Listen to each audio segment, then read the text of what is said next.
السلام عليكم ورحمة الله وبركاته. أهلا بكم متابعينا الكرام في كل مكان. قبل ما نبدأ ما تنسوش تصلوا على النبي ثم تصلوا على النبي. طبعا حضراتكم هتشوفوا معانا في هذا الفيديو لقطات غريبة، وحضرتك هتسأل نفسك ليه كل ده حصل مع المغرب.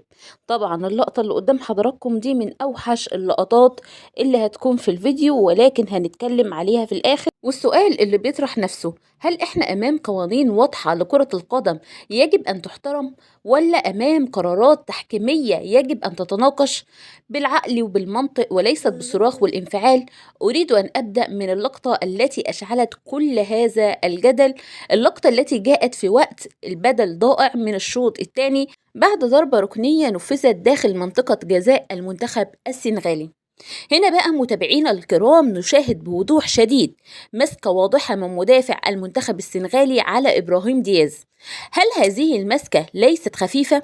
وفي الحقيقة إنها ليست خفيفة وليست احتكاكا عاديا وليست صراعا طبيعيا على الكرة، بل هو مسكة واضحة يمنع اللاعب من الحركة ويسقطه على الأرض داخل منطقة الجزاء في هذه اللقطة. وبكل وضوح وبكل أمانة مهنية اللقطة دي لا تحتاج إلى كل هذا الجدل. اللقطة دي في قانون كرة القدم تعتبر مخالفة داخل منطقة الجزاء وتحتسب عليها ركلة جزاء. كان من الممكن بقى إن الحكم الكنغولي أن يحتسبها مباشرة دون أي شيء، دون العودة إلى تقنية الفيديو، لأن المخالفة واضحة جدا أمام أعين الجميع وأمام أعين العالم كله. ولكن حتى عندما عاد إلى تقنية الفيديو شاهد حضرتك كده اللقطة من كل الزوايا ورأى نفس ما رأيناه جميعا، نفس المسكة ونفس السقطة ونفس المخالفة، واتخذ قراره بناء على إيه؟ على القانون المفروض. وهنا بقى أريد أن أقول شيء مهم جدا: لا يجوز أبدا ولا بأي شكل من الأشكال أن يتعرض المدرب السنغالي باباي ساي بهذه الطريقة العصبية والمبالغ فيها على قرار تحكيمي واضح. الاعتراض حق، نعم، ولكن الاعتراض يجب أن يكون في حدود الأدب وفي حدود الروح الرياضية، وليس بطريقة تضغط بيها على الحكم بهذه الطريقة وتخلق أجواء مشحونة وتؤثر على اللاعبين داخل الملعب. هنا المباراة حساسة جدا، نحن نتحدث عن نهائي بطولة، عن مباراة أعصاب، عن لحظات حاسمة جدا جدا. تصرف عصبي من الجهاز الفني ينعكس على طول بطريقة مباشرة على اللاعبين، وهذا ما حدث بالفعل. والضغط كان كبير جدا، وأيضا الاحتجاجات كانت كبيرة جدا. الصراخ والاعتراضات المتواصلة كل هذا خلق جو طبعا متوتر جدا داخل الملعب، وأثر نفسيا يعني وخيم بشكل مباشر على إبراهيم دياز. أول حاجة طبعا إبراهيم دياز نفسه اللاعب الذي كان مطالب بتنفيذ ركلة الجزاء في لحظة حساسة جدا. يجب أن نفهم شيئا مهما: اللاعب ليست آلة، اللاعب يتأثر بالأجواء اللي حواليه، بصراخ المدربين، يتأثر بالاحتجاجات، يتأثر بالتوتر العام في الملعب عندما ترى الجهاز الفني للخصم يعترض بهذه الطريقة، وعندما ترى لاعبين يحتجون، وعندما تشعر أن هناك ضغطا كبيرا عليك وأن القرار الحاسم بيديك. طبعا دي حاجة لوحدها ضغط نفسي وحرب نفسية كبيرة جدا، وللأسف الشديد هي دي النتيجة الطبيعية. هناك يعني كان في ضغط رهيب على الحكم وعلى القرار، فمن الطبيعي جدا أن يتأثر تركيزك، وهذا ما حدث بالفعل، حيث بدأ واضحا على إبراهيم دياز لم يكن في حالته الذهنية المثالية عند تنفيذ الركلة بسبب الأجواء المشحونة والضغط النفسي الكبير. لكن هل هذا يغير من حقيقة اللقطة؟ أبدا. اللقطة تبقى ركلة جزاء يا جماعة صحيحة وواضحة جدا وقانونية لا غبار عليها، لا شك فيها، لا يوجد فيها أي كلام. هناك نص في قانون كرة القدم يقول إن ركلة الجزاء تلغى لأن الأجواء كانت متوترة، أو لأن المدرب اعترض، أو لأن الجمهور ضغط. القانون واضح جدا والمخالفة واضحة والقرار التحكيمي صحيح 100%. هنا بقى هنفتح قوس مهم جدا ونحط خط كده تحت نقطة مهمة جدا: هذه الأجواء المشحونة لم تأتي من فراغ. هذه الأجواء هي نتيجة تراكمات وتصريحات كتيرة جدا، وتراكمات وحملات إعلامية، وتراكمات تشكيك في المنتخب. كل شيء هنا يعني رأيناه في الأيام الماضية، وكيف خرج كل هذا على المنتخب المغربي.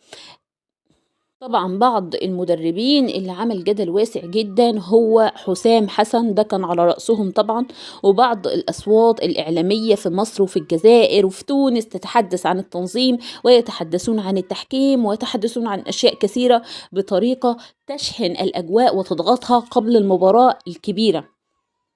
وهذا النوع بقى من الخطابات أيها المشاهدين خطير جدا، لأنه يؤثر على نفسية اللاعبين وأيضا على نفسية المدربين وأيضا على نفسية المشجعين وعلى نفسية الجماهير المغربية المستضيفة للتنظيم.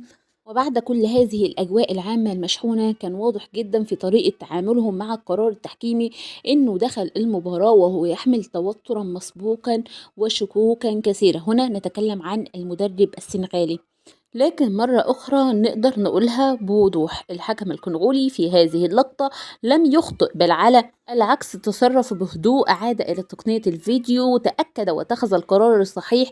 وهذا هو المطلوب من أي حكم في أي مباراة نهائية، سواء كانت مباراة كبيرة وحساسة. من غير المقبول طبعا أن نحول كل هذه إلى ساحة اتهامات، ومن غير المقبول أن يصبح أي قرار ضدك هو طبعًا ولا أي صافرة إنذار ضدك. هي استهداف. كرة القدم لا تُدار بهذه الطريقة، ولكن كرة القدم لها قوانين معروفة ولها حكم وتقنية فيديو، وكلها اجتمعت في هذه اللقطة لتقول أن هناك مخالفة واضحة جدًا داخل منطقة الجزاء. وأنا أقولها وبوضوح وبكل صراحة وبكل مسؤولية مهنية، الحكم لم يظلم المنتخب السنغالي في هذه اللقطة.